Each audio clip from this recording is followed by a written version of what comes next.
Take 4. Eric Arnold in the Sports Barn. Wednesday, July 22nd, the day before Christmas, the day before MLB returns. Something to actually bet on. We like National Football League here in the Sports Barn. College football, we're probably losing that one. College basketball and baseball. It's our worst sport, but it's here. We feel more confident that we are less terrible at baseball than, say, soccer or European football. So, hooray, baseball! Tomorrow, 60-game schedule starts, thank Christ. So, we're going to kick that off tonight. Quickly, 2 political points. Feel free to fast forward through it.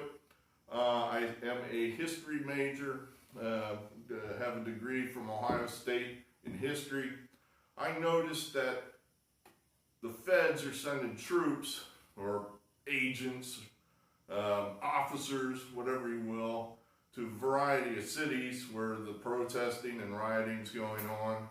And it occurred to me that it's kind of like 1861, where the federal government had to send troops into Fort Sumter to take possession of the fort rather than hand it over to the Confederacy, who were, at that point, not recognizing United States property anymore. So, I don't know, I see a lot of parallels here. You know, we've got certain cities that are just totally ignoring the law. And I'm not sure anything good's going to come out of that.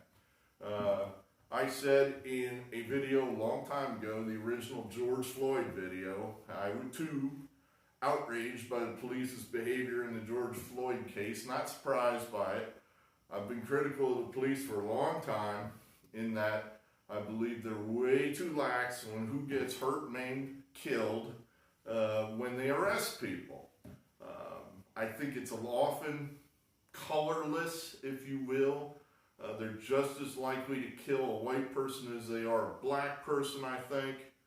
I'm willing to go a little further, sure, that the African American community is probably more likely to get killed than a white person.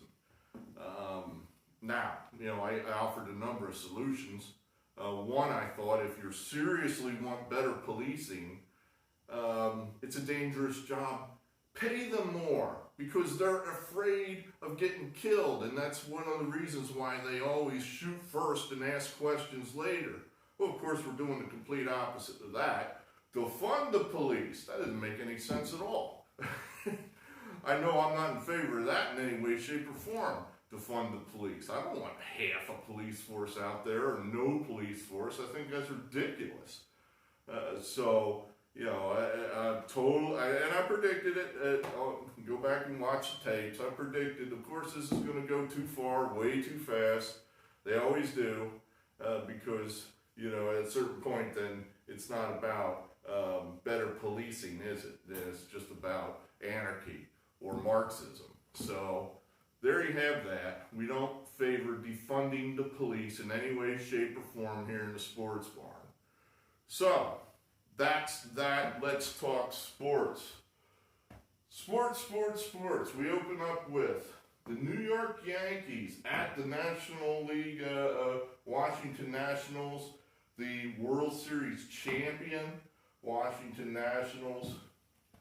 These pitching matchups are just, you know, these are great. You know, these superstar matchups just really make you want to watch the game. There's something about, you know, 2 top flight, probably Hall of Fame pitchers going up against each other. Really doesn't happen that often. Just doesn't. It just through randomness or whatever that you often don't get ace versus ace.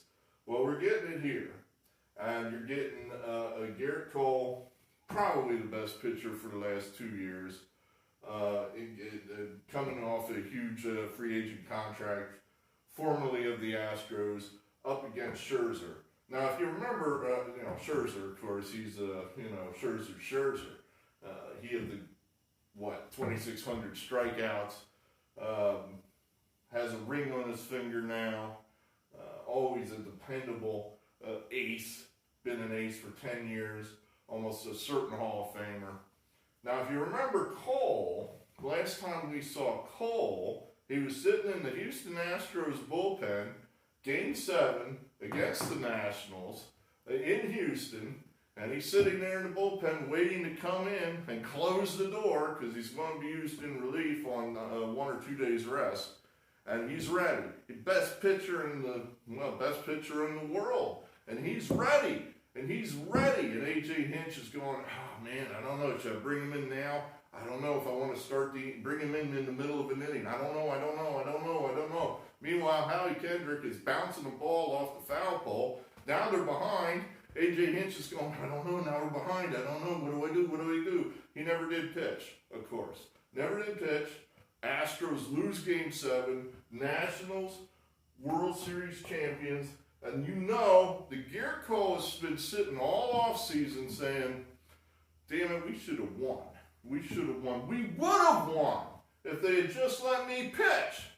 Well, now he's got his chance. And we like him big time tomorrow.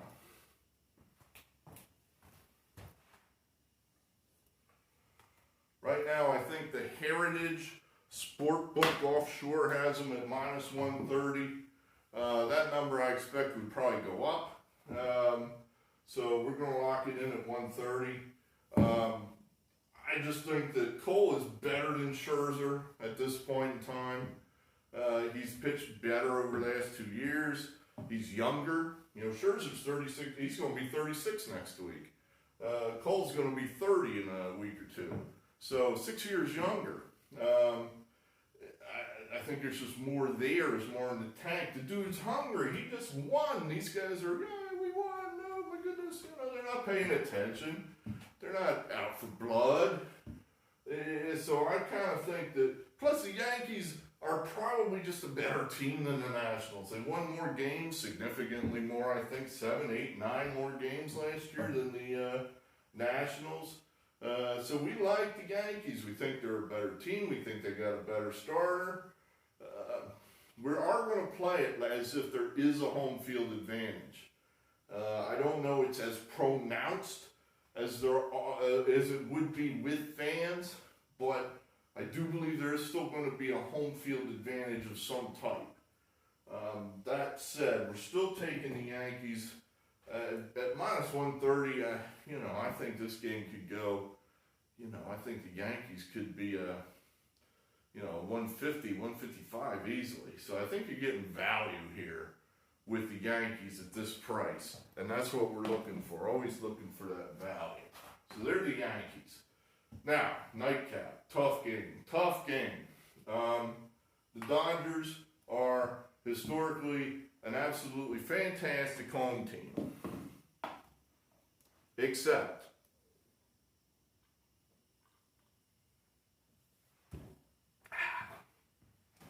Except when they play the San Francisco Giants.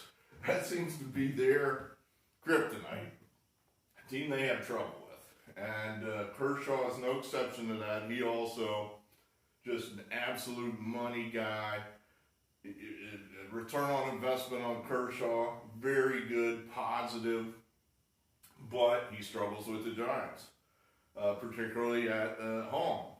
Because the Giants have beaten him over his career. When I say beaten him, I'm saying the Dodgers, in a game that Clayton Kershaw started, have beaten the Dodgers 5 times. That's a lot, considering how good the Dodgers generally are, how good Kershaw is.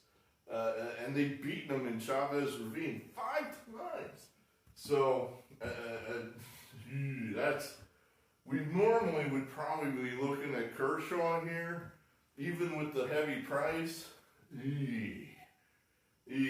mean, you lose a couple of those minus 300s, it wrecks your week. But, we've been on the sidelines for 4 goddamn months. And we're making a pick here. I don't care if we have to throw a coin up in the air. We're making a pick. So that's more or less what we did. We're going to take the run line at the moment is -145. That's high. We don't like that at all. This is kind of a hunch play. The hunch I played was I looked up Johnny Cueto and tried to figure out something about him. He's 35, 34 years old. He's coming off major surgery. He's pitched like 7 times in the last 2 years. I went onto our fantasy baseball website, looked up who had Johnny Cueto. The worst team in the league has him. I thought that's good enough for me. You know, if the Aces have Johnny Cueto, then I'm going to play the Dodgers. I think that's my hunch play. So, you know, that's how you do it sometimes. So, you know, if you know, you find a bad franchise, sometimes you just play against them. Just play against them. That's kind of what we're doing here. Cueto equals Aces equals loss, which for us means hopefully the Dodgers are going to hit some home runs off of him and get out to a nice lead and take this home, you know, 6-3 or something like that. So that's what we're hoping. Not a fan of this game. If you didn't want to play this one, this would be the one. I feel good about that, though. Feel good about that. So we'll have a full card for you tomorrow. I believe 14 games, I guess. So that'll be just fine. That'll be just great. We're getting back into it. This is the first actual show I've done now since 4 months. So we're looking forward to getting the rhythm back, getting it going, getting some picks on the board. I didn't dig out my baseball record from last year. It was bad. It was losing. So we're hoping that was an aberration, not more so indicative that I don't know what I'm doing. I guess we'll find out. But thanks for being here. Looking forward to getting things going here. And we'll see you again. Eric Arnold, out.